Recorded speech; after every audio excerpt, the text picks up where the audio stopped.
Guys welcome to my channel. ఇక్కడైతే నేను నా డే ఇన్ మై లైఫ్ చూపిస్తానండి. డే ఇన్ మై లైఫ్ కాదు, సగం రోజే క్యాప్చర్ చేశానండి. ఎప్పుడో తీసిన వీడియోకి ఎప్పుడో వాయిస్ ఓవర్ ఇచ్చానండి. ఇప్పుడైతే అప్లోడ్ చేస్తున్నాను నేనైతే. ఇక్కడ నేనైతే ఏం చేద్దాం అనుకుంటున్నాను అంటే లేవగానే తలస్నానం చేయాలండి. అందుకే నూనె పెట్టుకుందాం. నూనె పెట్టుకున్నాక ఇంట్లో వర్క్స్ అన్నీ చేసుకోవాలండి. ఇంట్లో కాదు, నేను ఉండేది రూమ్లో. సో రూమ్లో వర్క్ అన్నీ చేసుకోవాలి. సర్లేని బయటకు వచ్చి చూస్తే ఫుల్ వర్షం అండి.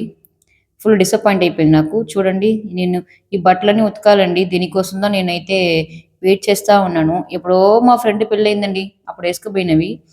ఆ ఫ్రెండ్ పెళ్లి తర్వాత తీసిన వ్లాగ్ అండి ఇది. యాక్చువల్లీ చాలా లేట్ అయిపోయింది అప్లోడ్ చేసేదానికి. ఇంక నేనైతే బయటకొచ్చి నూనె పెట్టుకుంటానండి. నాకు వెంటిలేషన్ కొంచెం బాగుండాలి బయట.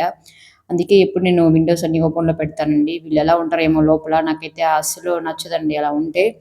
ఇక్కడ నేనైతే కొంచెం నూనంతా పెట్టుకునేసి ఇంకా కొంచెం వంట చేసుకోవాలండి. ఎందుకంటే ఫుడ్ తినాలి కదా! అందుకే రూమ్‌లోనే చేసుకోవాలి. ఏదో ఒకటి ఉండే దాంట్లోనే ఏదో ఒకటి చేసుకునేయాలి. వంట చేసి పెట్టేసి ఎళ్ళిపోతే మళ్ళీ స్నానం చేసొచ్చేసి ఫ్రెష్‌గా తినొచ్చు కదా! అందుకే. ఇక్కడైతే కొంచెం నైట్ పెట్టానండి కూర ఒకటి. అది కొంచెం ఉనిందా, అది హీట్ చేసుకుంటున్నాను. అక్కడ కిచెన్ అంతా సర్దేశానండి నైటే. చూడండి నీట్‌గా పెట్టుకునేసాను. ఇప్పుడైతే ఈజీగా వర్క్ అయిపోతుంది కదా! అందుకే చిక్కుడుకాయ కర్రీ అయితే చేస్తానండి. ఇది నైట్ పెట్టిందండి కాలీఫ్లవర్. కొంచెం హీట్ చేసుకుంటున్నాను. ఇది దారం కట్టున్నామా చూడండి పడిపోయింది నీళ్ళలో. గ్లాసెస్ అందుకే గ్లాస్ తీసేసి ఇంకా వీడియో చేసి తీస్తానండి. వంట గబగబా చేస్తాన్నాను. ఎందుకంటే ఫాస్ట్‌గా పెట్టేసానండి. మళ్ళీ మీకు బోర్ కొడతది కదా చూసేదానికి. మళ్ళీ నేను చెప్పిందే చెప్తే మళ్ళీ మీకు కూడా టెన్షన్ వస్తది గదా! ఇలా అన్నీ ఎత్తి పెట్టుకున్నానండి. ఈ డబ్బాలంతా చూడండి. ఊరగాయ వచ్చింది. కొన్ని ఐస్ క్రీమ్ డబ్బాలు అవన్నీ వేస్ట్ చేయకుండా చేసుకునేసానండి. అన్నం వండుదామని పోతే రైస్ లేదండి. ఇంక బయట పోయి తెచ్చుకొని మన చిక్కుడుకాయ కర్రీ భలే వచ్చిందండి ఇది నైట్‌ది. ఇంక అంతా తినేసి స్నానం అంతా చేసేసానండి. స్నానం అంతా చేసేసి ఇంక 3, 4 అయిపోయింది. ఇంక కూర్చొని ఏమన్నా రిజల్యూషన్ తీద్దామా అని ఆలోచిస్తా ఉన్నా. ఎందుకంటే 26 కూడా వచ్చేసింది గదా! సో, అందుకే అండి అలా కూర్చొని ఆలోచిస్తా ఉన్నాను. నా ఎక్స్‌పెన్సెస్ అన్నీ నోట్ చేసుకుంటానండి నేను. ఇదైతే నాకు ఒక అలవాటుంది. కొత్త బుక్‌లో రాద్దాం అనుకున్నానండి. కానీ వద్దులే కొత్త బుక్ పాడైపోతదని చెప్పేసి ఇంక నేను పాత బుక్‌లోనే రాస్తాననండి. ఇంకా ఏం రాద్దాము, ఏమేం చేద్దాము అన్నీ చూసుకుంటా ఉన్నానండి. యూట్యూబ్ వీడియో అయితే మంచిగా అప్‌లోడ్ చేయాలండి. ఇంకా ఈ ఎడిటింగ్ అన్నీ బాగా నేర్చుకోవాలండి. అసలు నేనెందుకు ఇంత ఇదిగా ఉన్నానో నాకే అర్థం కావడం లేదు. ఇక్కడైతే కొంచెం నోట్ చేసుకొని అలా కూర్చొని ఆలోచిస్తానండి. రెస్ట్ తీసుకున్నాను. ఎందుకంటే ఫుల్ వర్క్ అంతా చేశాను. ఆ బియ్యం గూడా ఎత్తి పెట్టలేదండి. అలానే వీడియో ఆన్ చేసి పెట్టేసి కూర్చున్నాను. సర్లే ఇంకేం గాదులే చూసుకుందాం అనేసి ఇంక నేనైతే సైలెంట్ అయిపోయానండి. ఇంక తర్వాత వచ్చి ఇవన్నీ నేను లాస్ట్ ఇయర్‌లో వేసినదండి ఫుల్లు. లెక్కలంతా ఏమేమి ఎక్స్‌పెన్సెస్ అయ్యాయో, ఎంత ఖర్చు పెట్టానో అవంతా ఎప్పటికప్పుడు రాసి పెడతాను. అవి ఏమేమయింది అవంతా చూసి చేసుకున్నానండి. మీకు గూడా ఎవరికైనా ఈ అలవాటుందా చెప్పండి. తర్వాత ఇంకేం జేయాలి, ఏం అర్థం కావడం లేదండి. లాంగ్ వీడియోస్ అన్నీ పెట్టాలి.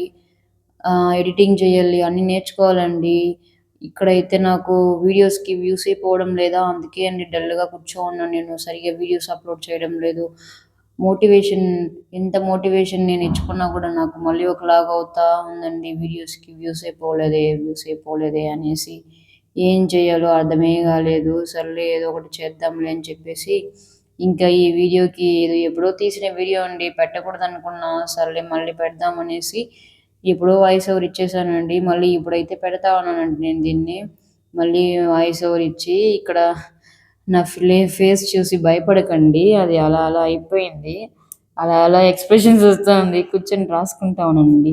ఏమన్నా చెయ్యాలా? ఏమన్నా నేర్చుకోవాలా కొత్తగా అనేసి, ఏం చేయాలి 26లో అనేసి. ఎందుకంటే ఈ ఇయర్ స్టార్ట్ అయిపోయింది. వచ్చేసింది కదా! అందుకే అలా కూర్చొని అలా రాసుకుంటా ఉన్నాను. ఇంక రేపైతే ఇంటికెళ్ళాలి. ఐ మీన్ ఈ వీడియో తీసిన వ్లాగ్ తీసిన మరుసటి రోజు ఇంటికెళ్ళాలండి. ఇంకా ఏమేమి ఎత్తి పెట్టుకోవాలి అవంతా కూడా ఆలోచిస్తా ఉన్నాను. ఇక్కడైతే మొత్తం నోట్ చేసుకునేసానండి నేనైతే. మీరైతే కొంచెం నాకు సపోర్ట్ చేయొచ్చు కదా! నాకు 45 మంది సబ్‌స్క్రైబర్స్‌తా ఉన్నారు. వ్యూసే పోవడం లేదండి. నాకు చాలా బాధగా ఉంది. సర్లే అని ఇంక పైన బట్టలు ఆరపెట్టానండి ఉతికేసి. వాటినంతా తెచ్చి మడత పెట్టుకుంటా ఉన్నానండి. ఎందుకంటే ఈవినింగ్ అయిపోయింది రెస్ట్ తీసుకునే లోపల. ఇంకా అవన్నీ మడత పెట్టుకునేసాను. కొన్ని ఆరనే లేదండి. ఎందుకంటే వర్షం పడింది కదా! బయట చూసారు కదా మీరే. అందుకే తెచ్చేసాను. తొందరగా తెచ్చేసి ఇంకా మడత పెట్టుకునేస్తా ఉన్నాను. కొంచెం ఫ్యాన్ కిందేసుకుంటే ఆరిపోతదండి. అదేం ప్రాబ్లమ్ లేదు. ఆరిపోతది. సర్లే ఇంకా అనేసి మొత్తం ఎత్తి పెట్టాను. మళ్ళీ ఒక 2 డ్రెస్సులు సారీ అండి. 2 డ్రెస్సులు 6 నెలలు లేదండి. సర్లే ఇంకేం చేద్దామని ఆలోచిస్తా ఉన్నానా, నా ట్రైపాడ్ కనిపించిందండి. ట్రైపాడ్ వచ్చి వీడియో తీసుకుంటా ఉన్నానా, సర్లే అని దాన్ని తీసి పక్కన పెట్టేసి నేనేం చేశానంటే ట్రైపాడ్ మీద ఎత్తి ఈ డ్రెస్‌నైతే ఏసేసానండి. ఎందుకంటే ఇక్కడ ఏం లేదు రూమ్‌లో. ఏం చేద్దాం బ్యాచిలర్స్ రూమ్ అలా ఉంటది. ఇదో ఇలా దీని మీద ఇలా ఆరబెట్టేసానండి. అది ఆరిపోయింది. ఇంకా రేపు ఇంటికెళ్ళాలన్నాను కదా! ఇవంతా ప్యాకింగ్ చేసుకొని ఎత్తుకుపోవాలండి ఇంటికి. సో, మొత్తం ప్యాక్ అయితే చేసేసానండి. మీరైతే కొంచెం సబ్స్క్రైబ్ చేసి సపోర్ట్ చేయండి. మంచి మంచి వీడియోస్ పెడతాను. ఓకేనా? ఈ వీడియో చూసినందుకు చాలా థాంక్స్ అండి.